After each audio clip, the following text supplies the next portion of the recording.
گیا تھا۔ اس کے لیے یہ پتہ لگانا مشکل نہیں تھا کہ اس وقت اس کا شکار کہاں اور کس روم میں موجود ہے۔ وہ سیڑھیاں چڑھتا تیسرے فلور پہ آیا جہاں اس کا روم تھا۔ وہ چلتا ہوا اس کے دروازے کے پاس آ کر رکا اور لاک دروازے کو کھولنے لگا۔ اس کے لیے لاک کھولنا بھی کوئی مشکل کام نہ تھا۔ اندر روم میں وہ شخص ملک سے باہر جانے کی تیاری کر رہا تھا، اس بات سے انجان کہ موت اس کے دروازے پہ کھڑی ہے، کیونکہ کہیں نہ کہیں اس کو اس بات کا ڈر تھا کہ اس کا یہاں رہنا خطرے سے خالی نہیں ہے، پر وہ اس بات سے بے خبر تھا کہ خطرہ قدم قدم چلتا اس کے بہت قریب آ چکا ہے۔ ابھی وہ اپنا سامان پیک کر کے جیسے ہی مڑا تو سامنے کھڑے شخص کو دیکھ کر اس کے ہاتھ سے بیگ چھوٹ کر زمین پہ گرا تھا۔ ڈی کے، یہ دو الفاظ بے آواز اس کے ہونٹوں سے ادا ہوئے تھے۔ اس کی آنکھوں میں ایک خوف نے جگہ لے لی تھی، پورا بدن ایک دم سے کانپنے لگا تھا، جبکہ وہ اپنے چہرے پہ شاطر مسکراہٹ لیے قدم قدم چلتا اس کے بے حد قریب آیا تھا۔ ہاں ڈی کے، تمہیں کیا لگا مجھ سے غداری کر کے تم بچ سکتے ہو؟ اس نے اپنی گن اس کی پیشانی پہ رکھی تھی۔ نہیں، پلیز پلیز ڈی کے، مجھے معاف کر دو پلیز۔ وہ شخص اب اس کے آگے ہاتھ جوڑ کر رحم کی بھیک مانگ رہا تھا۔ اس کو لگ رہا تھا کہ یہ وقت اس کا آخری وقت ہے، اور ایسا تھا بھی۔ ڈی کے کو دھوکہ دینا اتنا آسان بھی نہیں تھا۔ ڈی کے سے غداری کی سزا موت ہے، صرف موت۔ وہ اس کی بات نظر انداز کرتا بولا اور کہتے ساتھ ہی ٹریگر دبایا تھا، اور پل میں وہ شخص زمین پہ گر چکا تھا۔ اور معاف کرنا میں نے سیکھا ہی نہیں ہے، اور معاف کرنا میں نے سیکھا ہی نہیں ہے، وہ اس شخص کے بے جان وجود کی طرف دیکھ کر بولا، اور جس خاموشی سے وہ یہاں آیا تھا اتنی ہی خاموشی سے اپنا کام کر کے جا چکا تھا۔ وہ یہ کام اپنے کسی بھی آدمی سے کروا سکتا تھا، پر جو بھی اس کے ساتھ دھوکہ کرتا ہے اس کی سزا وہ خود دیتا تھا۔ وہ اپنی گاڑی لیے تیزی سے اندر آیا اور ایک نظر گارڈ کو دیکھا جو اس کے غصے کے ڈر سے سیدھا کھڑا تھا۔ اس کو لگ رہا تھا کہ شاید اس نے دیر سے گیٹ کھولا ہے، پر اس کے گاڑی اندر لے جانے پر اس نے سوکھا سانس لیا تھا۔ اس کے غصے سے ہر ملازم ڈرتا تھا۔ سب لوگ اس بات کو اچھے سے جانتے تھے کہ وہ چھوٹی سی غلطی پر کتنی سخت سزا دیتا تھا، اور یہی وجہ تھی کہ ہر کوئی اس کا کام وقت سے پہلے پورا کرنا چاہتا تھا۔ اس کی کار پورچ میں آ کر رکی تھی۔ کار سے نکل کر اس نے اپنی شاندار سی عمارت کو دیکھا جو اس وقت مکمل اندھیرے میں ڈوبی ہوئی تھی۔ وہ دھیرے دھیرے قدم اٹھاتا اندر کی طرف بڑھ رہا تھا جب اس کا فون بجا۔ فون بجنے سے ایک پل کے لیے اس کے قدم رکے تھے۔ وہ بہت اچھے سے جانتا تھا کہ رات کے اس وقت اس کو کون فون کر سکتا ہے، پر اس کا ارادہ کال پک کرنے کا نہیں تھا۔ وہ جانتا تھا کہ فون کرنے والا اس کے لیے اس وقت کتنا پریشان ہوگا، پر وہ اس وقت اس سے بھی بات کرنے کے موڈ میں نہیں تھا۔ اس نے اپنی پاکٹ سے موبائل نکالا، کال کاٹ کر فون آف کر دیا، پھر تیز تیز قدم بڑھاتا اندر آیا اور سیڑھیاں چڑھتا اپنے روم میں آیا۔ جب بھی وہ کچھ ایسا کام کرتا تو اس کا موڈ سخت خراب ہو جاتا تھا، اور اپنے موڈ کو ٹھیک کرنے کے لیے اس وقت وہ اپنے گھر میں موجود تھا۔ اپنے روم میں آ کر اس نے اپنی وارڈروب کھولی اور پھر اس کا لاکڈ دراز کھول کر اس میں سے بہت ہی نرمی اور محبت سے ایک تصویر کو نکالا تھا۔ تصویر کو دیکھتے ہی اس کے چہرے پر ایک خوبصورت سی مسکراہٹ آئی تھی۔ کچھ دیر پہلے والے سرد تاثرات ایک دم سے کہیں غائب ہو گئے۔ اگر اس وقت اس کا کوئی آدمی یوں اکیلے میں مسکراتا دیکھ لیتا تو یقیناً حیرانگی سے مر ہی جاتا، کیونکہ آج تک کسی نے اسے مسکراتے نہیں دیکھا تھا۔ ہمیشہ اس کے چہرے پر غصہ رہتا اور آنکھیں غصے کی وجہ سے سرخ۔ وہ اس تصویر کو ہاتھ میں لے کر بیڈ پہ بیٹھا تھا اور مسکراتے ہوئے اس تصویر کو چھو رہا تھا، جیسے اس تصویر میں جو ہستی ہے وہ اس وقت اس کے سامنے ہے اور وہ اس کو چھو کر محسوس کر رہا ہو۔ کچھ دیر اس تصویر کو ایسے ہی دیکھتے رہنے کے بعد اس نے اپنے مسکراتے لب اس تصویر پہ رکھ دیے تھے۔ وہ ایسے ہی بیڈ پہ لیٹ گیا اور اس تصویر کو اپنے سینے پہ رکھ کر آنکھیں بند کر گیا۔ یہ اس کے خراب موڈ کا علاج تھا۔ وہ کہاں ہے، کیا کر کے آیا ہے، اس کو کچھ ہوش نہیں تھا، اور پھر آہستہ آہستہ وہ الگ ہی دنیا میں پہنچ کر اس دنیا سے مکمل طور پر غافل ہو گیا تھا۔ صبا، اٹھ بھی جاؤ یار، دیکھو نا کتنا وقت ہو گیا ہے۔ ایشل سوئی ہوئی صبا کے پاس جا کر اس کو اٹھاتی ہوئی بولی تھی، جو اس کے اتنے بار اٹھانے پر بھی نہیں اٹھ رہی تھی۔ یار ایشل، سونے دو نا تھوڑی دیر اور پلیز۔ صبا کی نیند سے بھری آواز اس کے کانوں میں آئی۔ صبا، تم اٹھ رہی ہو یا نہیں، ورنہ میں جو اب کروں گی نا یقیناً تمہیں بالکل بھی اچھا نہیں لگے گا۔ اس بار ایشل نے اس کے اوپر سے چادر ہٹائی اور اس کو وارننگ دینے والے انداز میں بولی، یار کیا پریشانی ہے تمہیں، کبھی تو مجھے سکون سے سونے دیا کرو۔ ابھی تو میری آنکھ لگی تھی اور تم شروع ہو گئی، اٹھ جاؤ اٹھ جاؤ۔ صبا جھنجھلا کر اٹھ بیٹھی تھی اور سخت نظروں سے اس کو گھورا تھا۔ آپ کی معلومات کے لیے بتا دوں صبا بیگم کہ میں بھی آپ کے ساتھ ہی سوتی ہوں، پر تم سے پہلے روز اٹھ جاتی ہوں اور تمہارے اٹھنے سے پہلے سارے کام بھی ختم کر دیتی ہوں۔ اشل کمر پہ ہاتھ رکھ کر لڑاکا عورتوں کی طرح بول رہی تھی، جس پہ صبا کی ہنسی نکل گئی۔ ہاں ہاں ہنس لو مجھ پہ تو تمہیں رحم آتا ہی نہیں ہے۔ دن کے 2 بج رہے ہیں، پر میں کب سے تمہارے اٹھنے کے انتظار میں بیٹھی ہوں کہ اب تم اٹھو گی اور کب مجھے کھانے کو کچھ ملے گا۔ بھوک سے برا حال ہے یار، اٹھو جلدی اور کچھ بناؤ جا کر۔ اشل بیچارہ سا منہ بنا کر بولی تھی۔ اشل کی بات سن کر صبا کو اپنی غلطی کا احساس ہوا۔ آخر وہ بھی تو اس کے ساتھ دیر رات تک کام کرتی ہے اور اس کے اٹھنے سے پہلے ہی سب کام کر لیتی تھی، پر ایک کھانا تھا جو اسے بنانا نہیں آتا تھا، جس کی وجہ سے مجبوراً اس کو صبا کو اٹھانا پڑتا تھا۔ سوری یار، کل میں کچھ زیادہ ہی تھک گئی تھی، اسی لیے آج اٹھا نہیں جا رہا تھا مجھ سے۔ تم بیٹھو، میں جلدی سے بنا کے لاتی ہوں۔ صبا جلدی سے بیڈ سے اٹھی اور اپنے بالوں کا جوڑا بناتی ہوئی اشل کی طرف دیکھ کر بولی تھی۔ اس کی بات سن کر اشل کی آنکھیں چمک اٹھی تھی، ورنہ صبا کی نیند دیکھ کر اس کو لگ رہا تھا کہ وہ 1-2 گھنٹے تک اٹھنے کا ارادہ نہیں رکھتی۔ صبا سنو، آج میرا کچھ بہت اچھا سا کھانے کا من کر رہا ہے۔ اس کو واش روم کی طرف جاتا دیکھ کر اشل آنکھیں گھما کر بولی، اگر کچھ زیادہ اچھا کھانے کا من ہے تو ذرا آ جانا کچن میں میری ہیلپ کے لیے۔ صبا اس کو کہہ کر واش روم میں گھس گئی، جبکہ اشل بس واش روم کے دروازے کو گھورتی رہ گئی۔ یار صبا، آج ہم پھر سے تمہاری وجہ سے لیٹ ہو گئے ہیں۔ اشل کلب میں داخل ہوتے ہوئے اپنے ہاتھ پر بندھی گھڑی پر ایک نظر دیکھتی صبا سے مخاطب ہوئی، پر صبا کے چہرے پر مسکراہٹ دیکھ کر اس کا غصہ مزید بڑھ گیا۔ ہاں ہاں ہنس لو، سر عباس تو تمہیں کچھ نہیں کہتے ہیں نا، اسی لیے تمہیں تو فکر کرنے کی کوئی ضرورت ہی نہیں ہے۔ اشل منہ بناتی ہوئی بولی تھی۔ یار تم سر عباس کو چھوڑو اور وہ دیکھو، سامنے تمہارا دیوانہ تمہارا انتظار کر رہا ہے۔ صبا اس کی بات کو نظر انداز کرتی ہوئی بولی اور اس کا سامنے کی طرف دھیان کیا۔ صبا کے کہنے پہ اس نے جیسے ہی سامنے دیکھا تو اس کا حلق تک کڑوا ہو گیا۔ وہ شخص ہمیشہ کی طرح آج بھی اپنی خاص جگہ پر بیٹھا ہوا تھا۔ صبا، میں نے تم سے کتنی بار کہا ہے کہ اس کے بارے میں مجھ سے کوئی بات نہ کیا کرو، زہر لگتا ہے وہ شخص مجھے۔ جب سے یہاں آیا ہے میرا کام کرنا حرام کیا ہوا ہے اس نے۔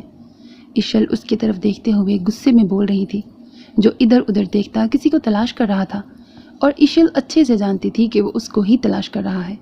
یار اشل، کیا پتا وہ سچ میں تمہیں پسند کرنے لگا ہو، جبھی تو روز یہاں آ جاتا ہے اور ہماری ڈیوٹی ختم ہونے تک یہیں موجود رہتا ہے۔ صبا نے اپنے دل کی بات کہی تھی۔ جہاں ہم کام کرتے ہیں نا، وہاں پر لوگ ہم پر پیسہ تو لٹا سکتے ہیں، لیکن ہم سے محبت یا ہماری عزت کبھی نہیں کر سکتے۔ اور میرا تم سے بس یہی کہنا ہے کہ تم اس غلط فہمی کو جتنی جلدی ہو سکے اپنے دل سے نکال لو، تمہارے لیے بھی اچھا ہوگا۔ اشل تلخی سے بولتی اس کو حقیقت سے روبرو کروا رہی تھی۔ اشل کی بات پہ صبا نے اپنی اکلوتی دوست کو دیکھا، جو کہ پچھلے 3 سالوں سے اس کلب میں ویٹر کا کام کر رہی تھی اور وقت کے ساتھ ساتھ اتنی ہی تلخ ہوتی جا رہی تھی۔ نائٹ کلب میں کام کرنا کوئی آسان کام نہیں تھا، پر وہ دونوں کرتی تھی۔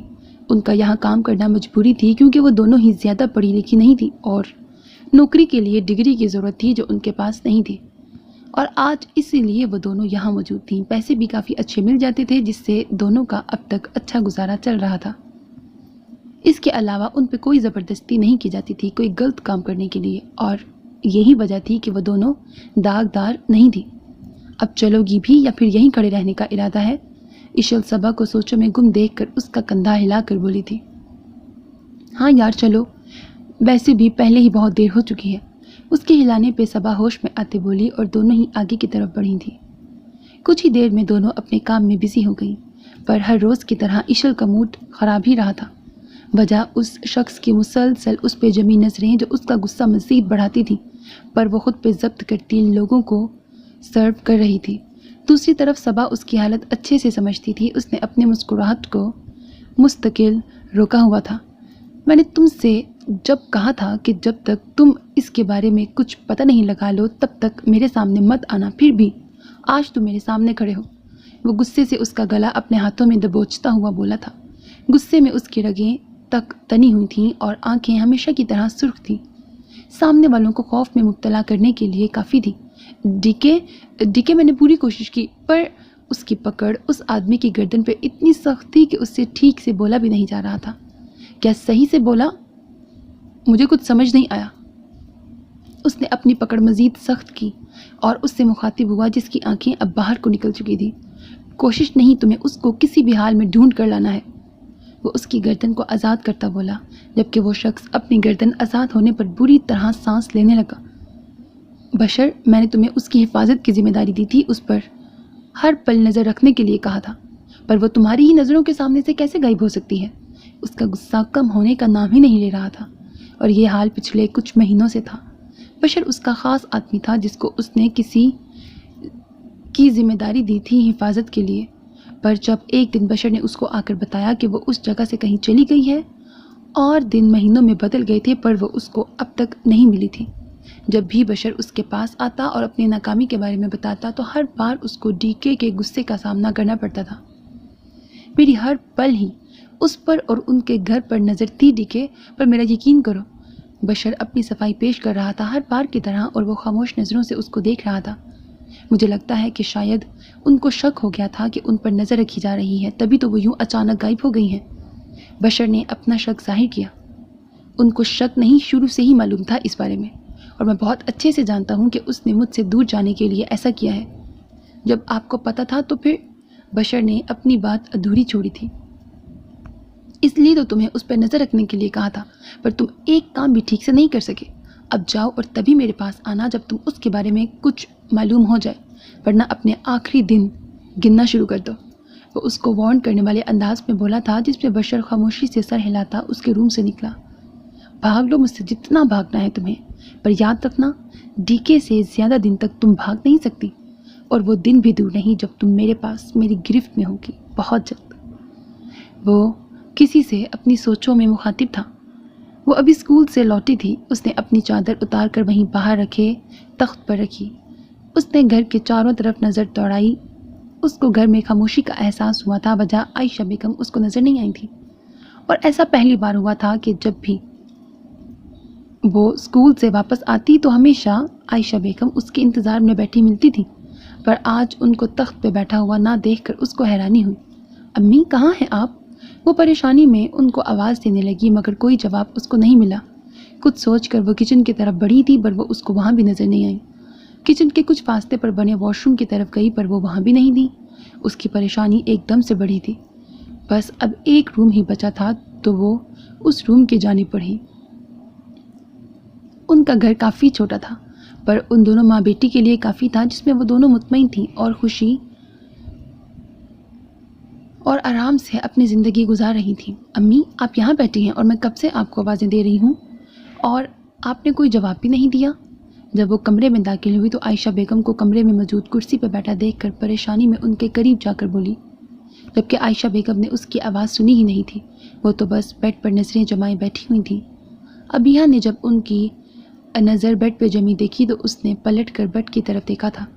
بیڈ پہ نظر پڑتے ہی اس میں موجود سامان کو دیکھ کر اس کے ماتھے پر بل پڑ گئے۔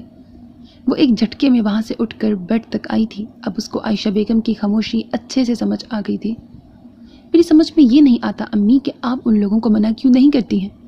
وہ بیڈ پہ موجود سامان کو دیکھ کر نفرت سے بولی۔ میں نے کتنی بار منع کیا ہے بیٹا، پر ان کی تو بات سمجھ میں ہی نہیں آتی ہے۔ ہر ماہ وہ لوگ آتے ہیں اور یہ سب رکھ کر چلے جاتے ہیں۔ اس کی بات پر عائشہ بیگم پریشانی سے بولی تھی، امی ان سے کہیں نا کہ ہمیں ان کی کوئی ضرورت نہیں ہے اور نہ ہی ان کی دی ہوئی کسی بھی چیز کی۔ وہ بیڈ سے ایک ایک سامان اٹھاتی ہوئی بولی تھی، اور عائشہ بیگم اچھے سے جانتی تھیں کہ اس کا ارادہ ان سب چیزوں کو ایک پل بھی اپنی نظروں کے سامنے رکھنے کا نہیں تھا۔ امی اگر آئندہ وہ لوگ یہاں آئے تو ان کو گھر میں گھسنے ہی مت دینا آپ۔ وہ کیا سمجھتے ہیں یہ سب چیزیں دیکھ کر؟ آخر ثابت کیا کرنا چاہتے ہیں وہ ہر بار کی طرح آج بھی سب چیزوں کو باہر پھینک کر آتے ہوئے بولی۔ اس نے کبھی بھی یہ دیکھنے کی بھی کوشش نہیں کی تھی کہ ان سب شاپرز میں کیا ہوتا تھا۔ تم تو جانتی ہو میں کتنا منع کر لوں لیکن وہ لوگ زبردستی اندر آ کر رکھ کے چلے جاتے ہیں۔ میں بوڑھی جان ان کا مقابلہ کیسے کر سکتی ہوں؟ عائشہ بیگم بیچارگی سے بولی تھی۔ ابیہ کو ترس آیا ان کی شکل دیکھ کر۔ چلیں آپ پریشان نہ ہو، آگے سے میں دیکھ لوں گی ان سب کو۔ وہ ان کو ہر بار کی طرح تسلی دینے والے انداز میں بولی تھی، پر ایسا کبھی نہیں ہوتا تھا کیونکہ وہ لوگ ہمیشہ اس کی غیر موجودگی میں ہی آتے تھے، اور اس بات سے اس کا غصہ مزید بڑھتا تھا۔ چلیں آپ یہاں بیٹھے، میں آپ کی دوائی لے کر آتی ہوں، اور زیادہ ٹینشن لینے کی کوئی ضرورت نہیں ہے آپ کو۔